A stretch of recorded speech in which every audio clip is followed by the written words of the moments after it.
Have you ever felt a sudden urge to help someone, to say something kind, or to extend love in a moment when everything inside you was telling you to hold back?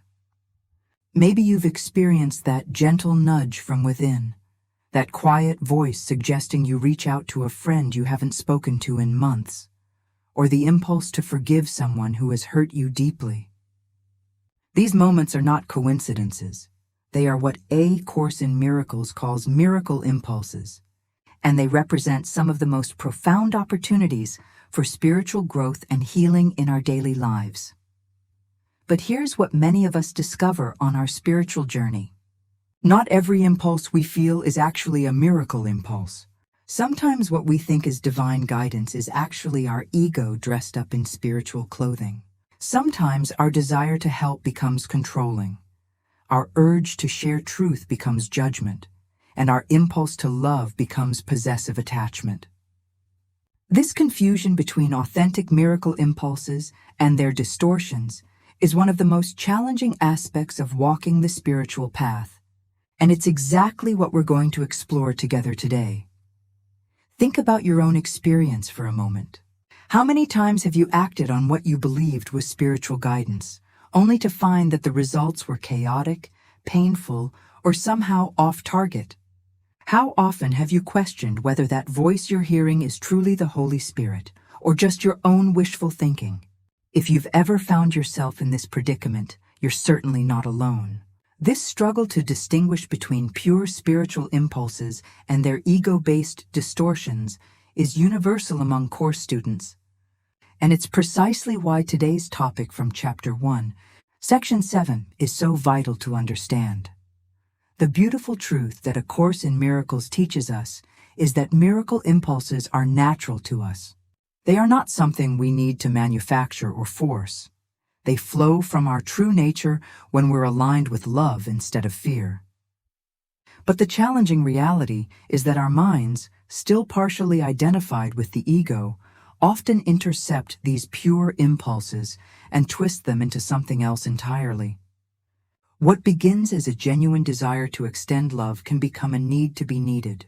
What starts as authentic guidance can become self-righteous preaching.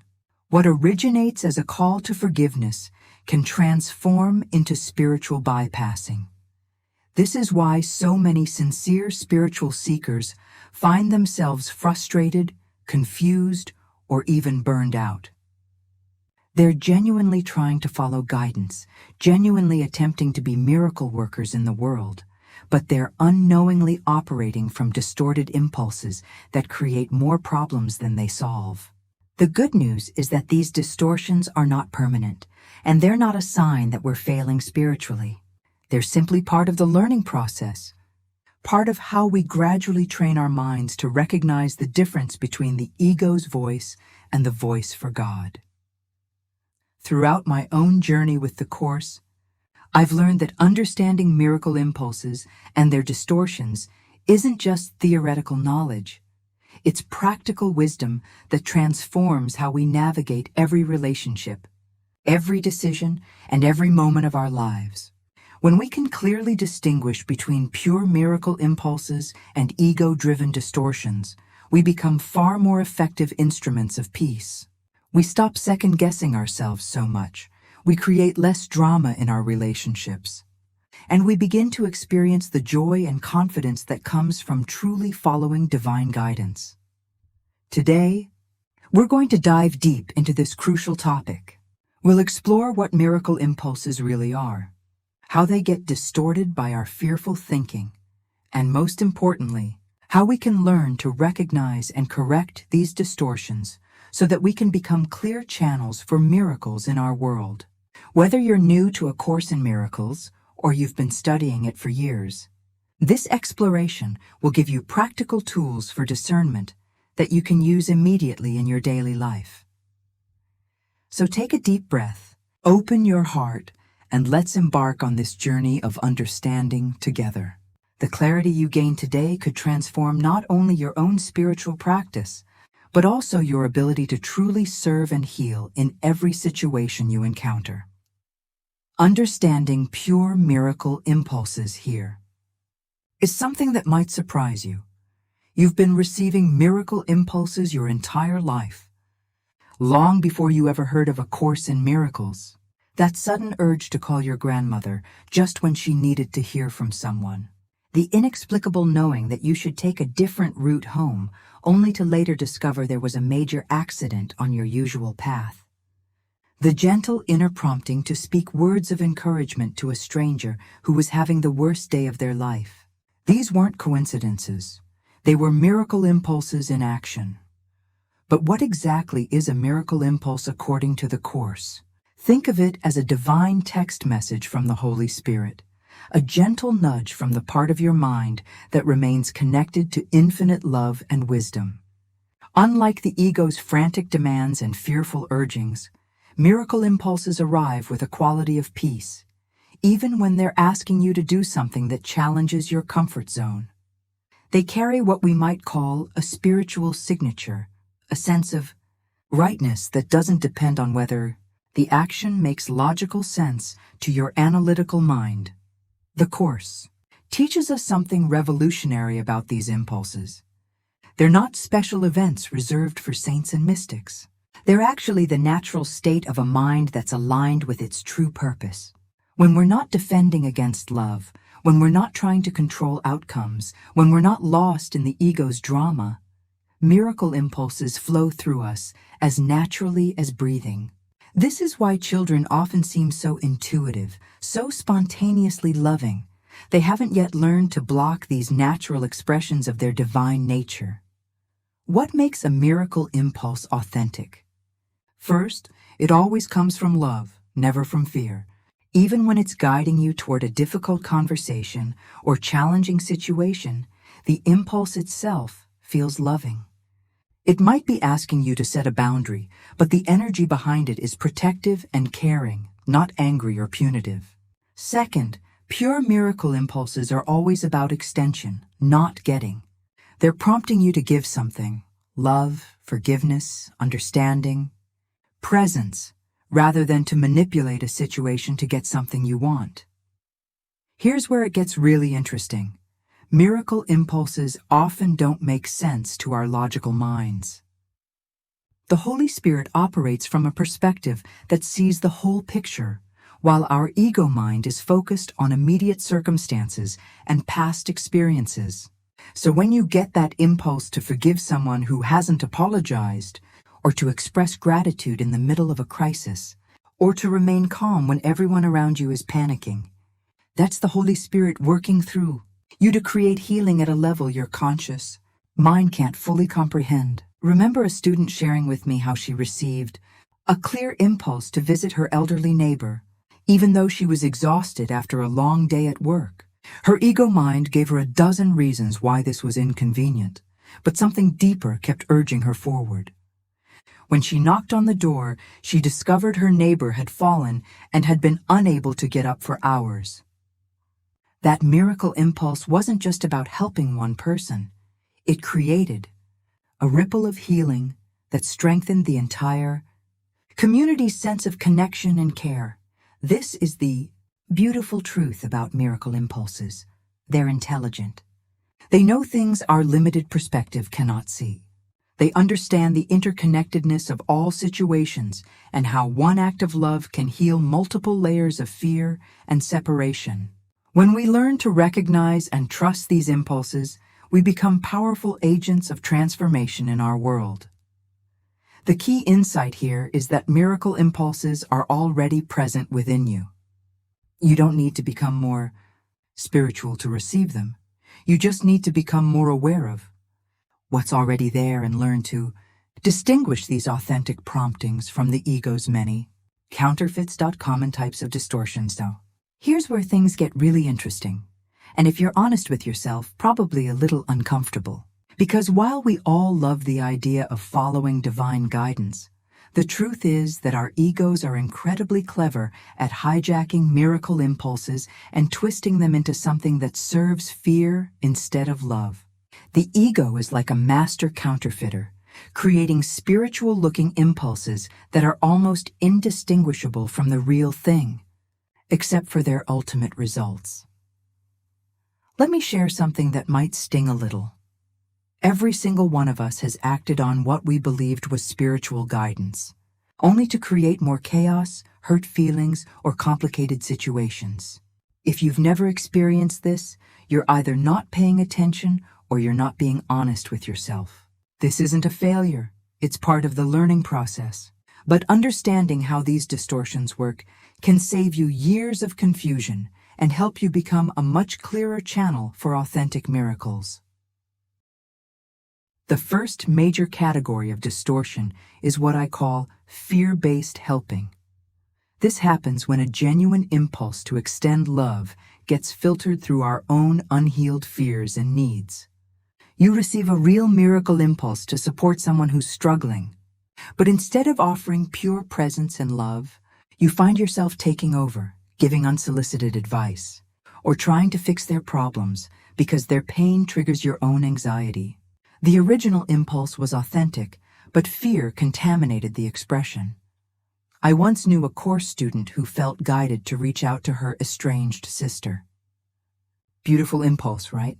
But instead of simply offering love and presence, she launched into a 2-hour lecture about forgiveness principles, essentially using course concepts to prove she was right in their old argument. That wasn't the Holy Spirit talking. That was her ego wearing spiritual clothing, using truth as a weapon rather than a healing balm. Then there's spiritual specialness, one of the ego's favorite tricks. This distortion takes the beautiful truth that you're chosen to be a miracle worker and twists it into believing you're somehow more enlightened or spiritually advanced than others. You start interpreting every thought as divine guidance, every opinion as spiritual insight. You become the person who can't have a normal conversation without dropping course quotes or spiritual platitudes. The original impulse to share truth becomes polluted by the ego's need to be special and superior. Another common distortion is what we might call codependent guidance. This happens when our own emotional needs masquerade as spiritual prompts. You feel guided to constantly check on someone, to give them money they haven't asked for, or to insert yourself into their problems because the Holy Spirit is telling you they need your help. In reality, your own fear of abandonment or need to feel needed is driving the show. True miracle impulses never make you indispensable to someone else's healing. They always honor everyone's autonomy and dignity. Perhaps the most subtle distortion is premature forgiveness, the impulse to forgive before you've actually done the inner work. You rush to declare that you've forgiven someone because it feels spiritual, but underneath, the hurt and anger are still driving your behavior. This false forgiveness becomes spiritual bypassing, a way of avoiding the real healing work that genuine forgiveness requires. The Course never asks us to pretend we're not hurt. It asks us to bring our pain to the Holy Spirit for actual healing. Here's what's particularly tricky about these distortions. They often start with authentic miracle impulses. The Holy Spirit really is guiding you to help, to share, to forgive, to extend love. But as that pure impulse travels through your still healing mind, it gets filtered through your fears, your specialness needs, your unresolved wounds, and your desire to control outcomes. By the time it reaches your awareness and becomes action, it's been so distorted that it creates the opposite of what miracles are meant to accomplish. The devastating effect of acting on distorted impulses is that it makes us doubt our ability to receive real guidance. We become afraid to trust our inner voice because we've seen how wrong it can be. This is exactly what the ego wants, to convince us that we can't trust divine guidance, so we'll rely on its fearful counsel instead. Recognizing and correcting distortions here is the breakthrough moment that changes everything. You don't have to remain trapped in the confusion between authentic miracle impulses and ego distortions. There are clear, practical ways to develop discernment that will transform your spiritual practice from guesswork into confident partnership with the Holy Spirit. The key is learning to pause and ask the right questions before acting on any impulse that claims to be spiritual. Guidance. The first and most powerful tool is what I call the peace test. Authentic miracle impulses, even when they're asking you to do something challenging, carry an underlying quality of peace. Not excitement, not urgency, not the adrenaline rush of being right, but peace. When you tune into a genuine miracle impulse, there's a stillness at its core that doesn't depend on outcomes. If what you're feeling as guidance is creating anxiety, making you feel pressured, or filling you with righteous indignation, that's your first red flag that the ego has intercepted the signal. Let me give you a practical example.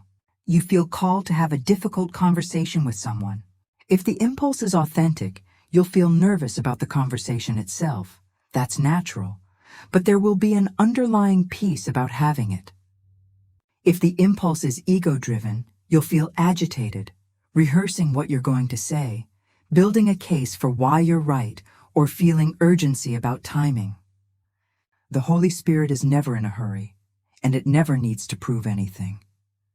The second crucial tool is examining your motivation. Ask yourself honestly, what do I hope to accomplish with this action? Miracle impulses are always about giving, never about getting. If you find yourself hoping to change someone's mind, prove a point, get appreciation, or even help someone feel better about you, that's ego territory. Pure miracle impulses have no agenda beyond extending love. They're complete in themselves, regardless of how they're received. Here's something that will revolutionize your discernment. Authentic miracle impulses never make you indispensable. If your guidance positions you as the only one who can help someone, the only one who understands their situation, or the only one with the right answer, you're dealing with specialness, not spirit. The Holy Spirit works through many channels and never creates dependency or exclusivity. The third tool is the fruit test, examining the results of your actions over time. Authentic miracle impulses consistently produce more peace, deeper understanding, and genuine healing for everyone involved, even when the immediate reaction might be uncomfortable.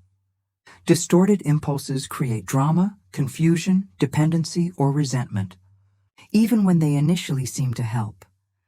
But here's what to do when you realize you've acted on a distorted impulse. And trust me, this will happen. First, don't make it mean anything about your spiritual worthiness. The Course teaches us that mistakes are simply calls for love, opportunities to choose again. Second, practice what the Course calls above the battleground perspective. Step back and ask, what was I really trying to accomplish here? What fear was driving this action? This honest self-examination isn't about self-punishment. It's about learning. The most powerful correction tool is returning to the Holy Spirit with whatever you're experiencing. If you're feeling hurt that your spiritual action wasn't appreciated, bring that hurt to the Holy Spirit. If you're angry that someone didn't receive your guidance well, offer that anger for healing. The beautiful truth is that every distorted impulse contains within it the seed of an authentic miracle impulse. When we bring our mistakes to the Holy Spirit, it can show us what the original pure impulse was and help us express it more clearly. This is where forgiveness becomes practical rather than theoretical. You learn to forgive yourself for misinterpreting guidance, and you learn to forgive others for not responding the way your ego expected. This forgiveness clears the static from your inner receiver, making you more sensitive to authentic miracle impulses in the future. Here's the ultimate secret. The more you practice this discernment, the more natural it becomes. Eventually, you develop what we might call spiritual muscle memory. You can feel the difference between the ego's frantic energy and the Holy Spirit's peaceful confidence. You become comfortable saying, I'm not sure if this is guidance or my own agenda, so I'm going to wait and get clearer. This humility is actually a sign of spiritual maturity, not weakness. Closing and call to action. If you've made it this far in our exploration today, I want you to know something important. Your sincere desire to distinguish between authentic miracle impulses and ego distortions is itself a miracle impulse. The very fact that you care about being a clear channel for love in this world means the Holy Spirit is already working through you in ways you may not even recognize. The journey of learning. Discernment isn't about becoming perfect. It's about becoming honest, humble, and increasingly willing to let love guide your actions rather than fear. Every time you pause before acting on an impulse, every time you question your motivations, every time you bring your mistakes to the Holy Spirit for correction, you're strengthening your ability to be a true miracle worker in this world. I encourage you to take one specific step this week. Before acting on any impulse that feels spiritual, pause and ask yourself the 3 questions we discussed. Does this carry peace at its core? Am I giving or trying to get something? Am I making myself indispensable to this outcome? This simple practice will begin transforming your relationship with divine guidance immediately. Your experiences matter, and your journey with these concepts can help others who are walking this same path. In the comments below, share one insight that particularly resonated with you today, or tell us about a time when you recognized the difference between an authentic miracle impulse and an ego distortion. Your willingness to be vulnerable and real helps create a community where we can all learn and grow together. If this exploration has been valuable for you, please like this video and subscribe to our channel for more deep dives into A Course in Miracles. Hit that notification bell so you'll know immediately when we release new content that can support your spiritual journey. And if you know someone who might benefit from understanding miracle impulses and their distortions, please share this video with them. Sometimes the most loving thing we can do is help others develop clearer discernment on their spiritual path. Remember, you are not here by accident. Your willingness to serve love instead of fear, to choose healing instead of hurting, to extend miracles instead of maintaining separation. This is your holy purpose. And the more clearly you can distinguish authentic guidance from ego interference, the more powerfully you can fulfill that purpose. Thank you for joining me on this journey today. Until next time, may your miracle impulses be clear, your actions be loving, and your heart be at peace.